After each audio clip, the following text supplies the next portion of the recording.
Alguns de vocês aqui estiveram ontem, anteontem, segunda-feira, no seminário sobre dislexia. Quem estava lá? Grande número, né? Então, temos aqui também presentes participantes dos nossos programas nos vários municípios, né? E alguns outros professores e fonoaudiólogos e autoridades de educação de vários municípios. O tema do nosso seminário é alfabetização. Como avaliar. E para saber como avaliar, nós precisamos saber o que é alfabetizar, né? O que é preciso saber para alfabetizar, quando se deve alfabetizar, e em função disso a gente desenvolver, né, estratégias, métodos, instrumentos para poder alfabetizar as crianças. Nós estamos em 2014, nós devíamos ter resolvido essa questão no século XIX, não resolvemos, então temos aqui mais uma oportunidade, né, para ver se a gente consegue lidar com essa questão que é essencial para assegurar o progresso e o sucesso das crianças na escola.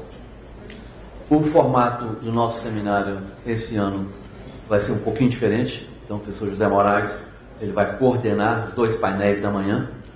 Nesse primeiro painel nós vamos discutir o que a criança precisa aprender para poder se alfabetizar, e no segundo, né, a gente vai tratar de outro assunto que ele vai introduzir. E na parte da tarde vamos discutir mais tecnicamente a questão dos testes. No final da apresentação haverá tempo para perguntas, para o debate, né, de todos nós. José Moraes.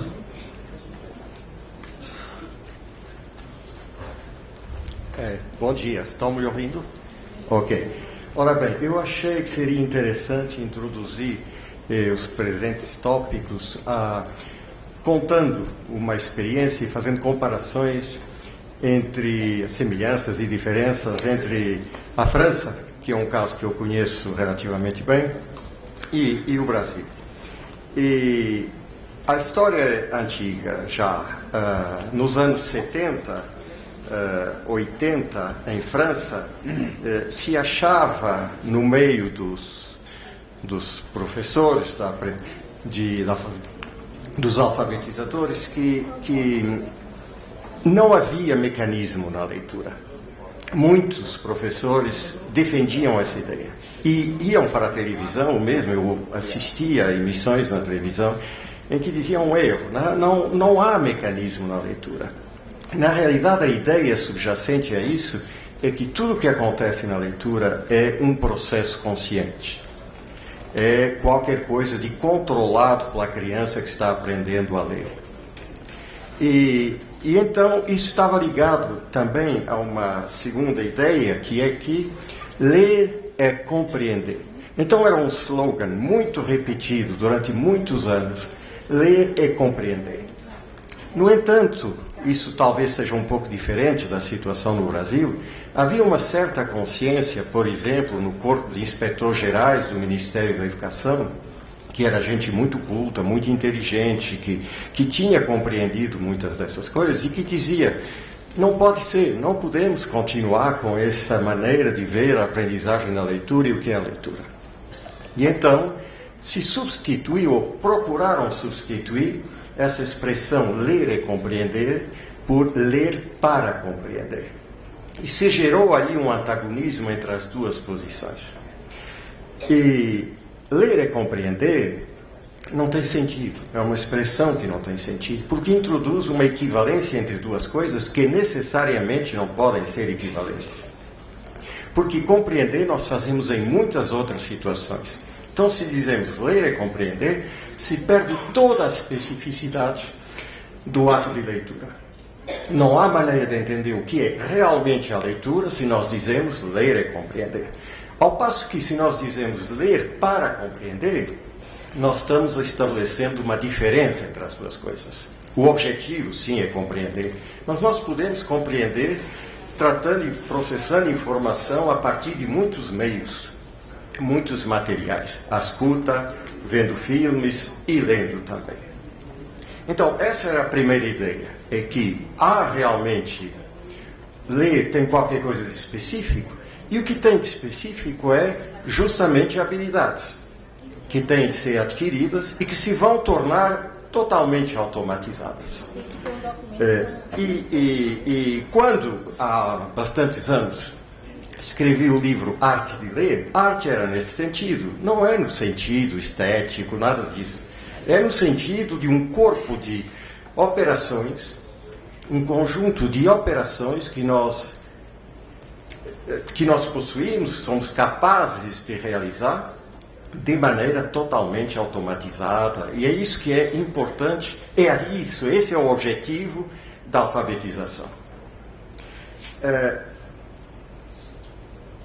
Outra ideia que me parece fundamental é a ideia de que, pegando de novo nessa posição que existia nos anos 70, 80, dizia-se, mas a linguagem escrita é uma linguagem em si, não tem nada a ver com a linguagem falada.